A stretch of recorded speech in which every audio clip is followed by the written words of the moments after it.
क्या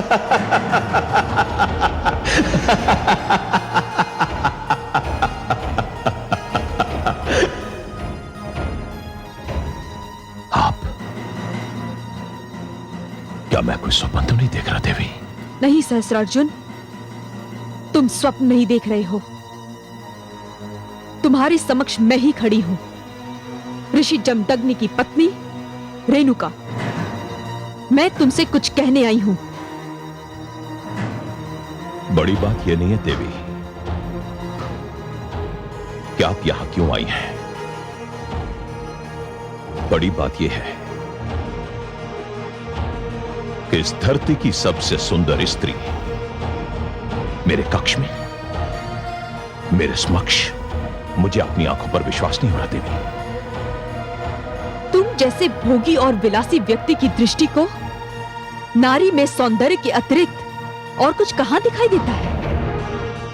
नारी के मान, सम्मान, उसके मातृत्व, इन सब गुणों से तो तुम अनभिज्ञ हो, अपरिचित हो। और ये कोई गुण नहीं है, अभिशाप है सहस्त्रार्जुन। सुंदरता तो हर नारी का सर्वश्रेष्ठ गुण है देवी। आप क्या जाने, आपको पहली बार देखकर फिर देखना,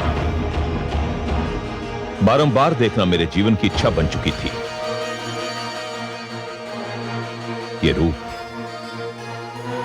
ये यौवन, ये सौंदर्य इस योग्य है कि आप जैसी स्त्री मुझ जैसे राजा के राजभवन की शोभा बने। यह तो दुर्भाग्य है, अत्याचार है कि तुम जैसी सुंदर स्त्री को ऋषि जमदग्नि जैसे ऋषि के रूखे सूखे जीवन का अंश बनना पड़ा। आओ सुंदरी, मेरी फैली हुई बाहें तुम्हारे निवास का सुंदरतम स्थान है। रुक जाओ सहस्त्रार्जुन, वासना में अंधे होकर ये ना भूलो कि मैं महान ऋषि जमदग्नि की पत्नी हूं और उनके 5 पुत्रों की माता भी। और समस्त संसार एक ऋषि पत्नी को माता की श्रेणी में रखता है।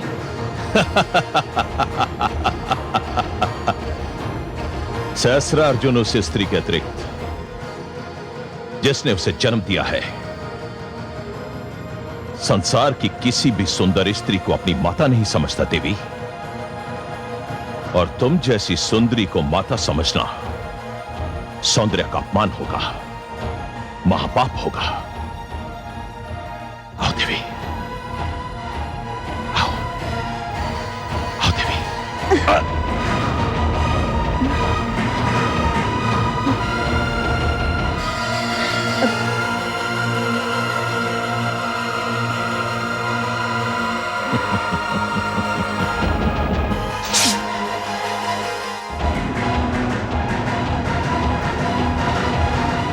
दुष्ट, तुझे सहस्र बाहुओं का बल केवल तेरे शत्रु के लिए मिला था, किसी नारी के सम्मान के साथ खेलने के लिए नहीं। मैं चाहती तो तेरा वध भी कर सकती थी सहस्त्रार्जुन, किंतु मेरे पति को ये स्वीकार नहीं होगा। मेरी तलवार से आज तुझे जो घाव लगा है, उसका रक्त आज जीवन बहता रहेगा।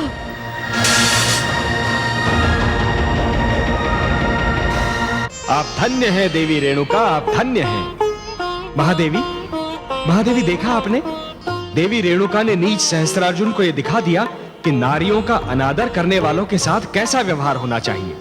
देखा कमल नयन, मुझे रेणुका के आत्मसम्मान पर गर्व हो रहा है, किंतु मैं उसके लिए चिंतित भी हूँ। बड़ी विचित्र हैं आप।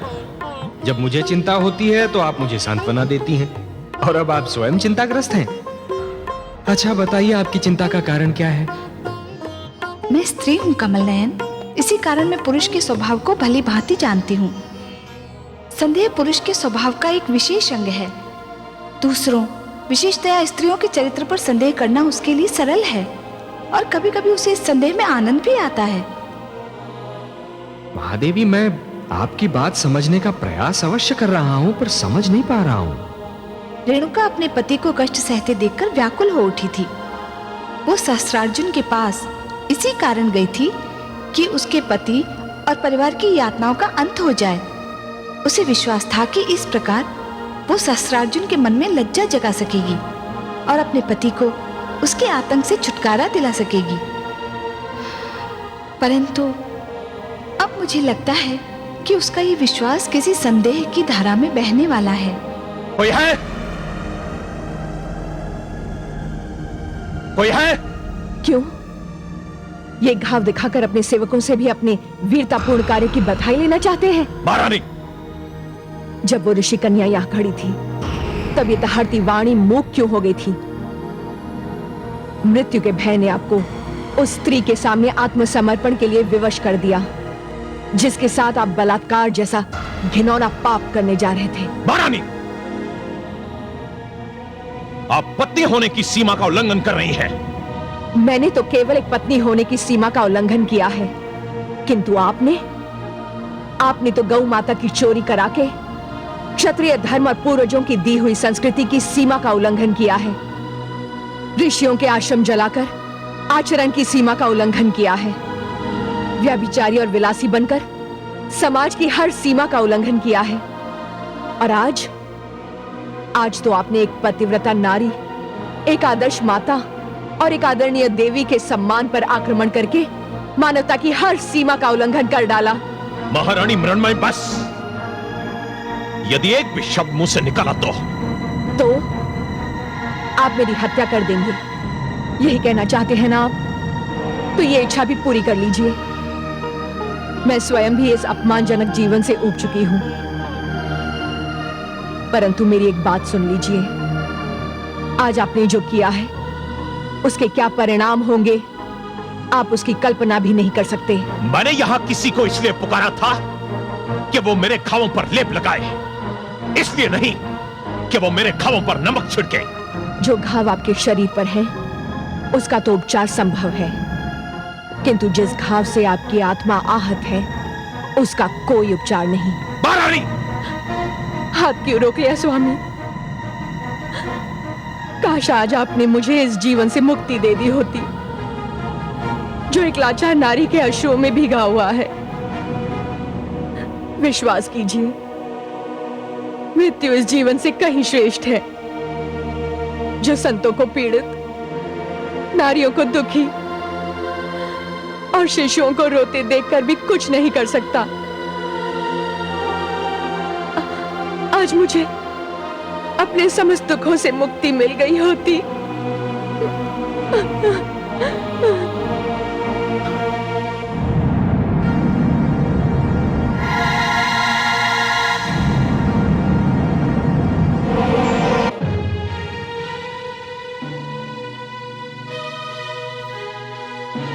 रुक जाओ सैनिकों।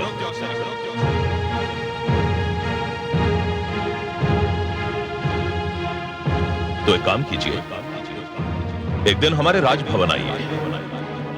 हो सकता है कि ऋषि और हमारे बीच कोई संधि का मार्ग निकल आए।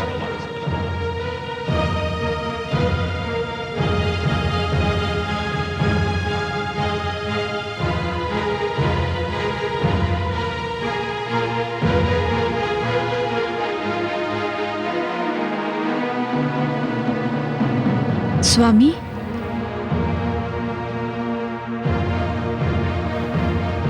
कहां थी तुम? आप तो जानते हैं स्वामी। जानता तो मैं बहुत कुछ हूं,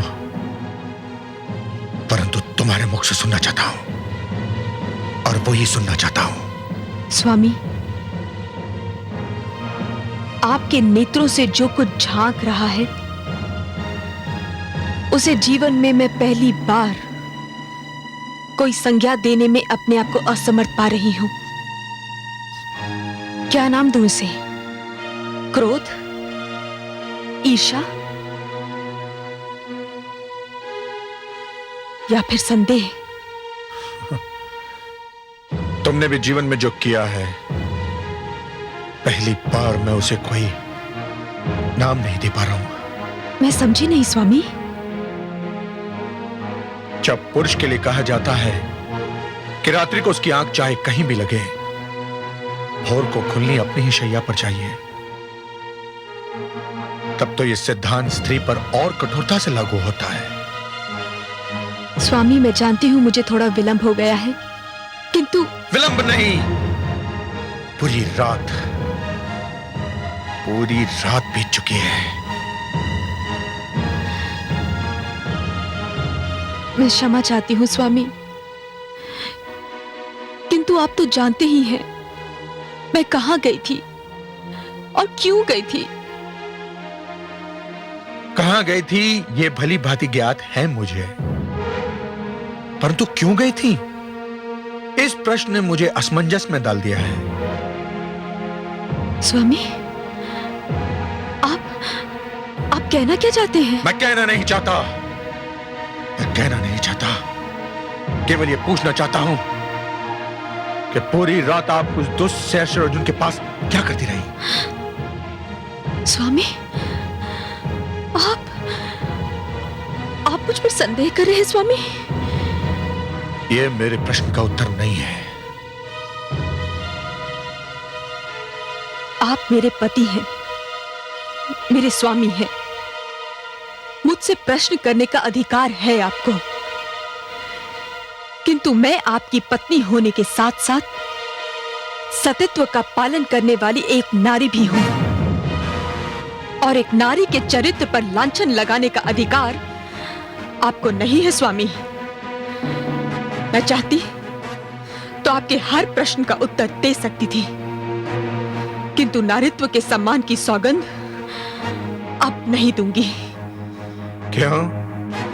क्या इस कटु सत्य पर आधारित प्रश्न का उत्तर देते हुए तुम्हें लज्जा आ रही है? लज्जा नहीं आ रही है स्वामी। मैंने ऐसा कोई कार्य नहीं किया है जिस पर मुझे लज्जा आए। पति और पत्नी का संबंध एक ऐसी कोमल भावना पर आधारित होता है जिसका नाम विश्वास है, और जब आपको मुझ पर विश्वास ही नहीं रहा स्वामी, तो मेरा कोई भी उत्तर, मेरा कोई भी तर्क आपको संतुष्ट नहीं कर सकता। यह क्यों नहीं कहती कि तुम्हारे पास मेरे प्रश्न का कोई उत्तर नहीं, कोई तर्क नहीं? मुझे तर्क देने की आवश्यकता भी नहीं है स्वामी। मेरा समस्त जीवन आपके सामने है। मैं आपके पुत्रों की माता हूं। मैंने आजीवन आपकी सेवा की है। मैंने आपके पुत्रों को दूध के रूप में अपना लहू पिला पिला कर पाला पोसा है। जब आपका एक संदेह इतने सारे प्रमाणों को नकार सकता है, तो फिर किसी भी तर्क, किसी भी उत्तर का कोई महत्व नहीं रह जाता स्वामी। तो फिर तुम भी सुन लो। मैं ये बताने की आवश्यकता नहीं समझता कि मैं क्या करना चाहता हूं और क्यों करना चाहता हूं।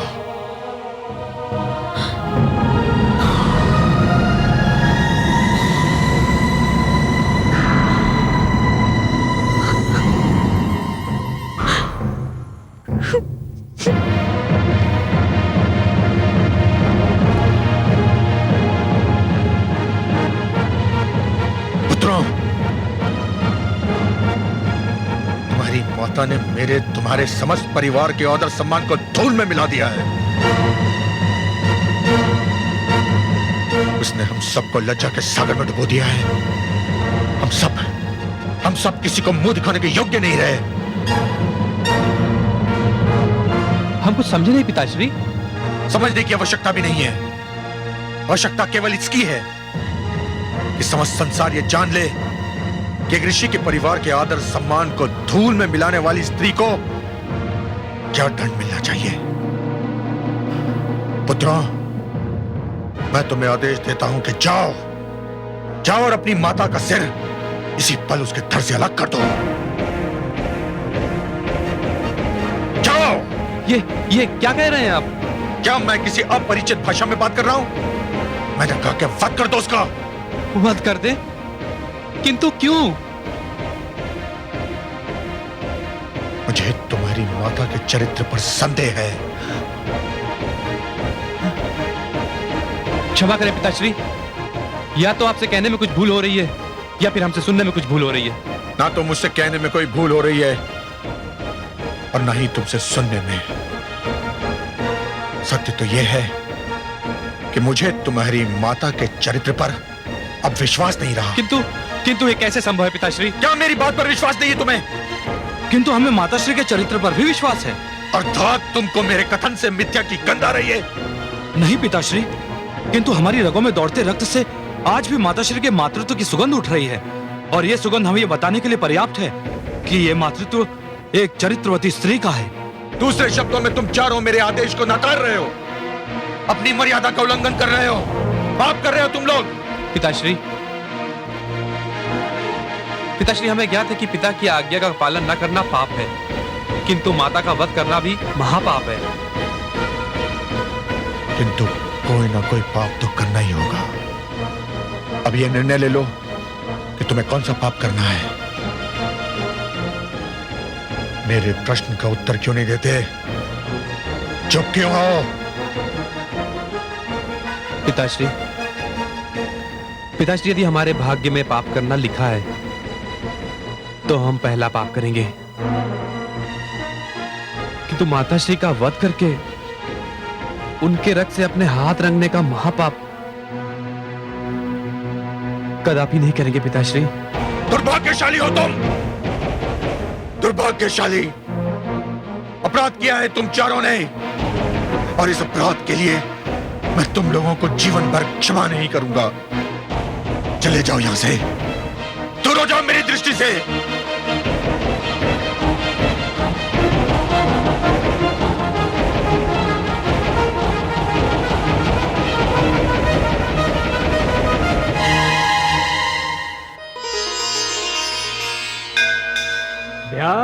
ध्यायेन नित्यम् महेशम्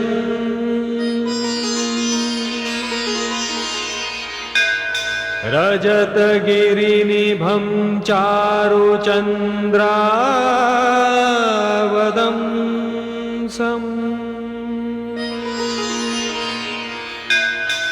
रत्नाकल्पोज्ज्वलांगम् परशुमृगवराभीतिहस्तम् प्रसन्नम्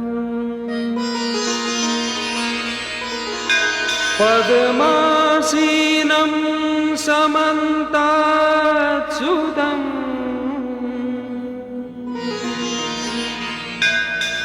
मरगणैर्व्याघ्रकृत्तिं वसानम्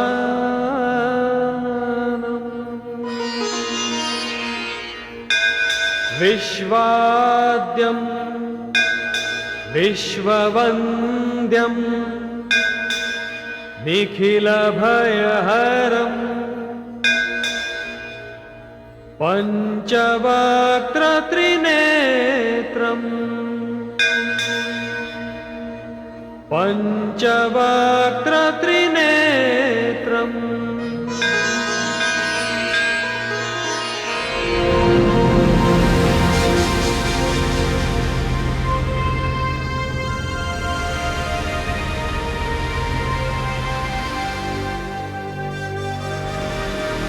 शंभो!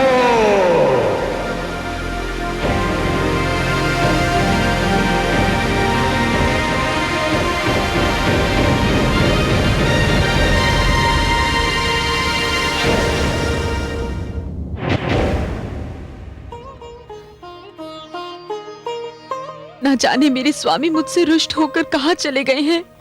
आप घबराइए मत माताश्री, अनुज और समस्त शिष्य उन्हें खोजने ही गए हैं, और अब तक तो उन्हें खोज भी लिया होगा। वे आते ही होंगे माताश्री, आते ही होंगे। और मुझे पूरा विश्वास है कि पिताश्री का क्रोध भी अब तक शांत हो चुका होगा। पुत्र, मेरा दायां अंग भड़क रहा है, न जाने इसका क्या अर्थ है। माते, क्या हुआ पुत्र? स्वामी का पता चला? नहीं माताश्री, हम लोग दूर दूर तक देखाए हैं, उनका कोई पता नहीं। आप कहां जा रही हैं माते? द्वार पर। क्यों? जब तक मेरे स्वामी लौटकर नहीं आ जाते, मैं द्वार पर ही उनकी प्रतीक्षा करूंगी, चाहे इस प्रतीक्षा में एक युग ही क्यों ना बीत जाए।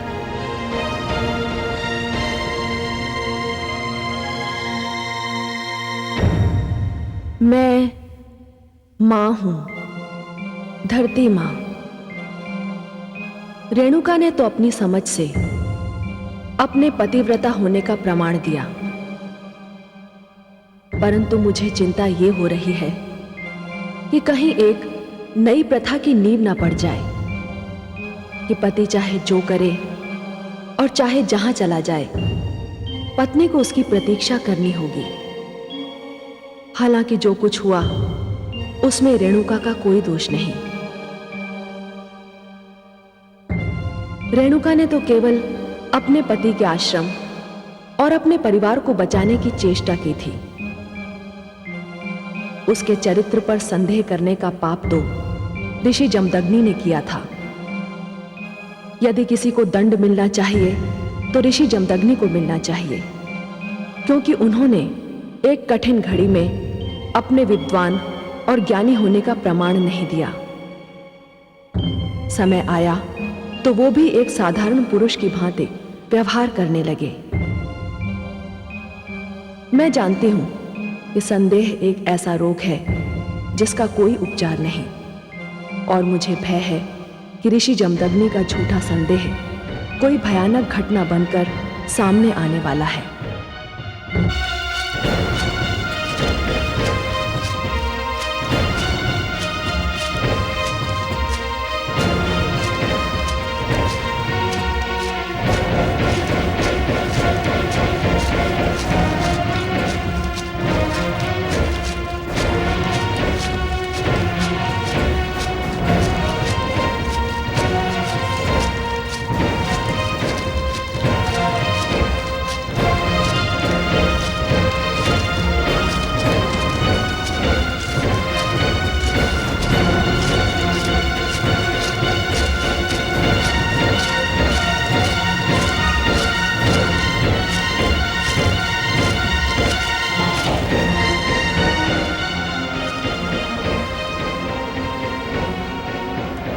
पिताश्री,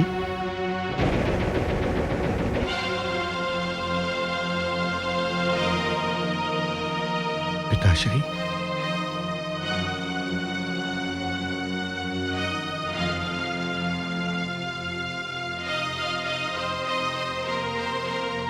पिताश्री, मुझे नहीं पहचाना पिताश्री? मैं आपका पुत्र। पुत्र राम? हाँ पिताश्री। पुत्र राम, मेरा पुत्र।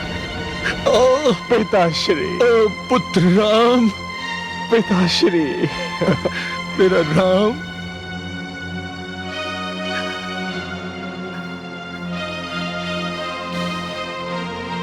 पुत्र राम, मेरा राम। किंतु पिताश्री, अब मेरे गुरुदेव महादेव ने मेरा नाम परशुराम कर दिया है। परशुराम?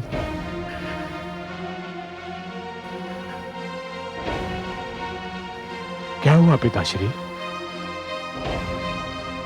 मेरे लौटने से आपको प्रसन्नता नहीं हुई क्या? प्रसन्नता तो अवश्य हुई है पुत्र, किंतु इस बात का विश्वास नहीं है कि प्रसन्नता कितने क्षण और जीवित रहेगी। आप ऐसा क्यों कह रहे हैं पिताश्री? तो क्या कहूं, मेरे चारों पुत्रों ने मेरे आदेश का तिरस्कार किया है, तो मैं पांचों से क्या अपेक्षा करूं और क्यों करूं? मेरे अग्रजों ने आपका तिरस्कार किया? क्या किया उन्होंने पिताश्री? मैंने उन्हें कुछ करने का आदेश दिया था, परंतु उन्होंने नहीं माना। जीवन में पहली बार पुत्र, पहली बार मुझे ऐसे अनादर का अनुभव हुआ है। मुझे तो अपने आप में लज्जा आ रही है। पिताश्री, मुझे खेद है कि मेरे अग्रजों ने आपको दुख पहुंचाया, परंतु अब तो मैं आ गया हूं। आप मुझसे कहिए, मुझे आदेश दीजिए कि आप क्या चाहते हैं। आपका आदेश तो भगवान का आदेश है, पितृदेवो भव। और यदि तुमने भी मेरे आदेश से असहमति प्रकट की तो? पिताश्री, मैं असहमति क्यों प्रकट करूंगा? आप आदेश देकर तो देखिए। मैं आपके आदेश का अवश्य पालन करूंगा। मुझे वचन देते हो पुत्र? पिताश्री, वैसे वचन की कोई आवश्यकता है तो नहीं, किंतु यदि मेरे वचन से आपकी सांत्वना होती है तो मैं आपको वचन देता हूं कि आप जो भी आदेश देंगे, मैं बिना कोई प्रश्न पूछे आपके आदेश का पूर्णतया पालन करूंगा। चिरंजीवी भव पुत्र, चिरंजीवी भव। आज तुमने मुझे वो प्रसन्नता दी है जो किसी भी पुत्र ने अपने पिता को नहीं दी होगी। किंतु अब तो बता दीजिए पिताश्री कि आपका आदेश है क्या?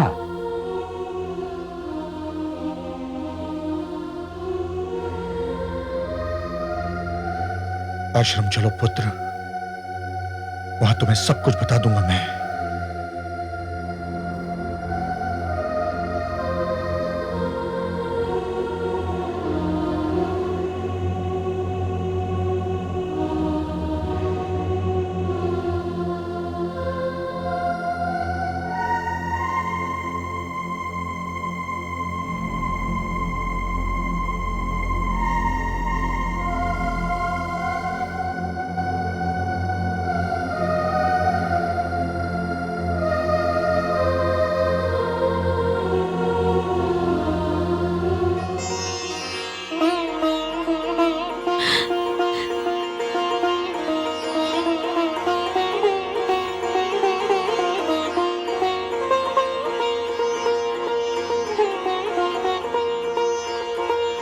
स्वामी, स्वामी आ रहे हैं, किंतु साथ में ये नवयुवक कौन है?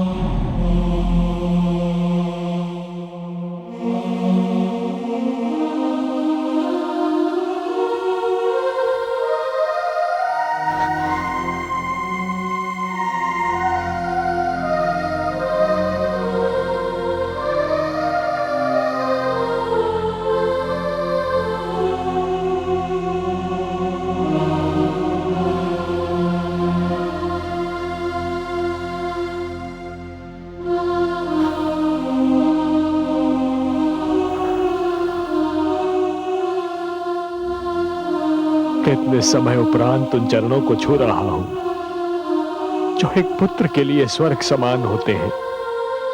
हे माता, अपने पुत्र राम का प्रणाम स्वीकार कीजिए माता।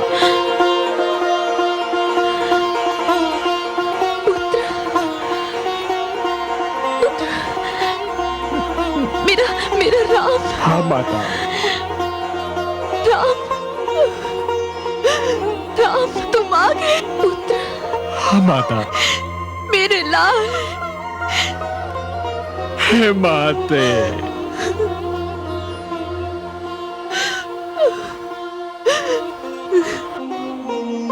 इसी क्षण के लिए तो मैं जी रही थी पुत्र। माता। हे माते।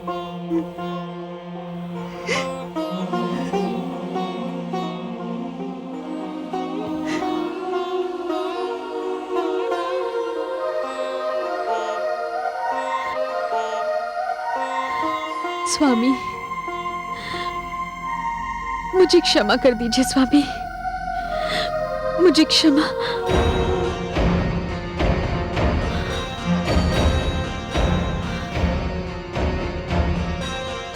स्वामी,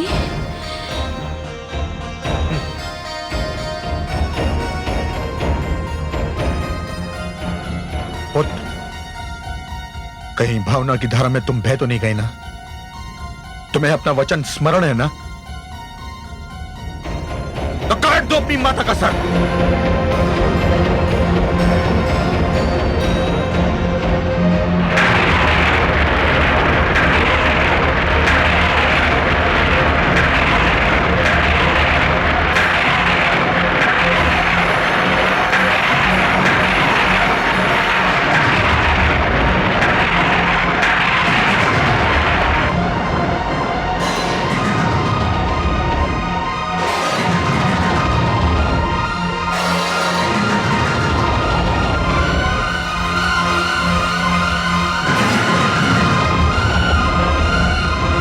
आज्ञा का पालन करने में इतना विलंब क्यों? काट दो अपनी माता का सर।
हे परशु, तुझे मैं अपने गुरु शिव शंकर का दिया हुआ वरदान समझूं या अपने दुर्भाग्य का प्रतीक? तुझे मैंने पाया था मानवता के शत्रु सहस्रार्जुन का वध करने के लिए। तुझे मैंने पाया था अपने माता पिता के शत्रु सहस्रार्जुन का वध करने के लिए।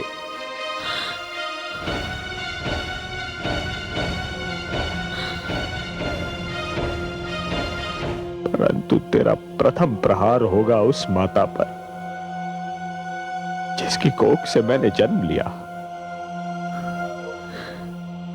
जिसकी गोद में मैंने अपने जीवन का प्रारंभ किया, जिसके प्रेम के ऋण से मेरा रोम रोम बिंधा हुआ है, जिसका प्रेम मेरे जीवन की महानतम पूंजी है, जिसके चरण स्पर्श करने के लिए मैं वर्षों से तड़प रहा था।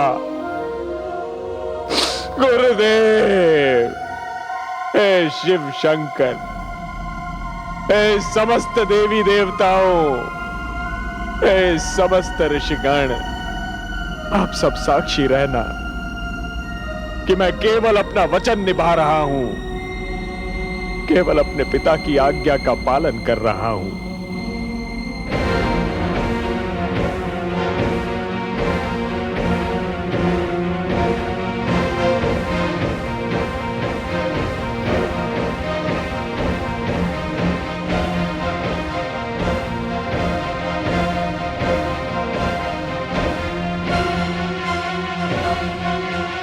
हे माता,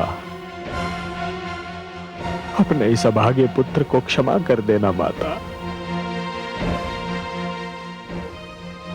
मैं वो करने जा रहा हूं जो आज तक किसी पुत्र ने नहीं किया होगा, और ईश्वर ना करे कि आज के उपरांत किसी पुत्र को करना पड़ जाए।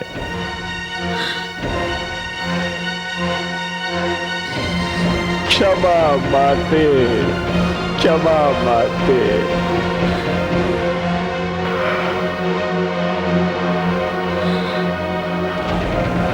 क्षमा माते,